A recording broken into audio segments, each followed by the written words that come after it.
নমস্কার বন্ধুরা, চিত্রাস ডেইলি লাইফস্টাইলে আপনাদের স্বাগত। আশা করি সবাই ভালো আছেন। আমি আজকে করলার মশলা ফ্রাই বানাবো। করলাটা গোল গোল করে কেটে নুন হলুদ মাখিয়ে নিচ্ছি। আর এই প্লেটে নিয়েছি সাদা সর্ষে বা হলুদ সর্ষে, মৌরি, শুকনো লঙ্কা। আর একটা ছোটো প্লেটটা যেটা নিয়েছি ওটা নিয়েছি সেও ভাজা আর গোটা জিরে। আপনারা সেও ভাজা না থাকলে বোঁদেও দিতে পারেন। আমি পরিমাণ মতো নুন দিয়ে দিলাম, ওটা রাখলাম। এইদিকে দেখুন মশলাটা এখন শুকনো করে একটু কড়াই ভেজে নেব, যেটা গোটা সর্ষে বা হলুদ সর্ষে যেটা বা সাদা সর্ষে যাই বলুন, আর মৌরিটা আর শুকনো লঙ্কাটা একটু ভেজে নেব। এই মশলাটা তৈরি করব। এটা করলাটা খেতে খুব টেস্টি হয়, যেহেতু করলা ভাজা এমনি শুধু অনেকেই খেয়েছেন, সবাই খায়। এই ভাজাটা একবার করে দেখবেন, খেতে খুব সুন্দর লাগে। বাচ্চারাও খেতে ভালোবাসবে।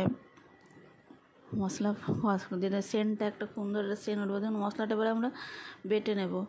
মশলাতে সেওটা দেবো, গোটা জিরেটা এখন দেবো না, গোটা জিরেটা তেলে দেবো, ফোড়ন দেবো। আর এটা মশলাটা তৈরি করবো, সেও ভাজাটা দেবো আর দিয়ে মশলাটা ভেজে রেখেছি সেটাও দেবো। আমি নুন হলুদ দিয়ে একটু মাখিয়ে রেখে দিচ্ছি।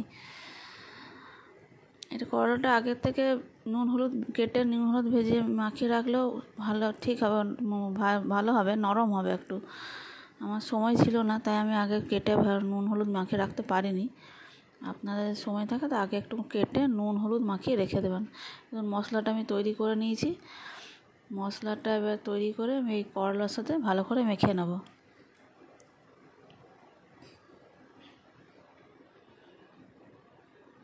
শুকনো মশলাটা একটু ভালো করে মেখে নেব।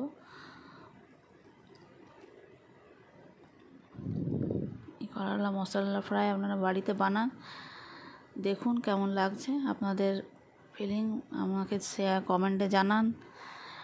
আর আমার এই রেসিপি কেমন লাগলো সেটা আমাকে জানান। আমার চ্যানেলটাকে লাইক করে দেবেন, অনেক অনেক শেয়ার করুন। আমার পাশে থাকবেন, আমার সবসময় বলবো পাশে থাকবেন, অনুরোধ করবেন। আমাকে সাবস্ক্রাইব করবেন চ্যানেলটাকে। কড়াই চাপিয়েছি, কড়াইয়ে তেল দিয়ে দিচ্ছি। খুব একটা বেশি তেল লাগবে না, একটু তেল পরিমাণ মতো তেল দিলাম। গোটা জিরেটা ফোড়ন দিয়ে দিলাম।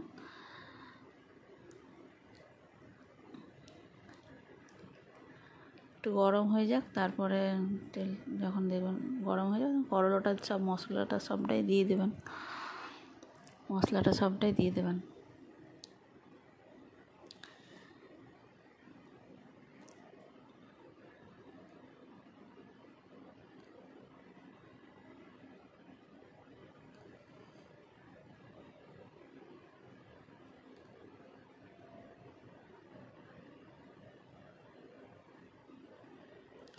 একটু ভেজে নিলাম। একটু কাশ্মীরি লঙ্কা গুঁড়োটা পুরোপুরি অপশনাল, আপনাদের ইচ্ছে হলে দিতে পারেন, না হচ্ছে নাও দিতে পারেন। আমি সেটা একটু কালারটা সুন্দর আসবে বলে আমি দিয়েছি কাশ্মীরি লঙ্কা গুঁড়োটা। কাশ্মীরি লঙ্কা গুঁড়োটা দিয়ে একটু ভেজে নিলাম, দিয়ে হালকা একটু জল দেবো। দেখুন একটু জল দিয়ে ঢাকা দেবো, একটু জল দেবো। দেখুন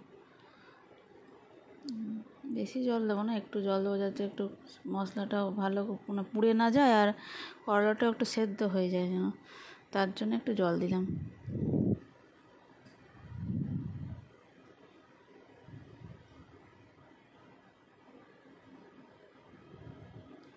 এবার আমি ঢাকা খুলে এবার ওলট পালট করে দেখে নেবো যে সেদ্ধ হয়েছে কি না। একটু বাকি আছে সেদ্ধ হতে।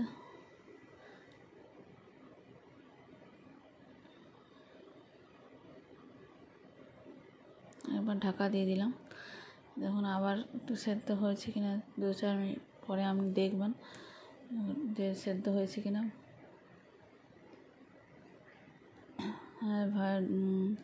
সেদ্ধ হয়েছে কিনা দেখে নিলে, সেদ্ধ হয়ে গেলে এটা মশলাটা ভাজা ভাজা হয়ে যাবে এবং ওই সেন্টটা সুন্দর সেন্ট, মশলাটা খুব সুন্দর টেস্ট, দারুণ টেস্ট উঠবে তখন। দেখুন একটু আরেকবার ঢাকা দিয়েছিলাম, এটা ওলট পালট করে নিচ্ছি। যতক্ষণ না সেদ্ধ হবে ততক্ষণই ঢাকা দিয়ে একটু ভাজবেন। জল বেশি দিলে হবে না, জল দিলে মশলাটা অতটা সুন্দর টেস্ট হবে না। তাই যতক্ষণ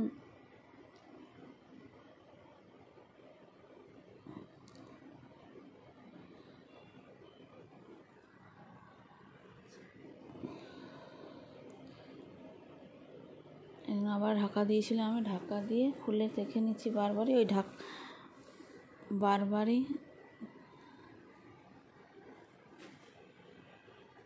বারবারই ঢাকা দিয়ে খুলে দেখে নিয়ে এবার দেখলাম সেদ্ধ হয়ে গেছে। এবারে করলাটা আমি দেখুন একটা প্লেটে ঢেলে নিচ্ছি। আপনারা দেখতেই পারবেন যে দেখতেও যেমন সুন্দর লাগছে, খেতেও তেমন সুন্দর হয়েছে।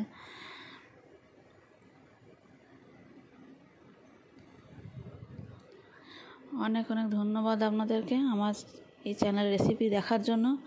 আমার সাথে সবসময় থাকুন।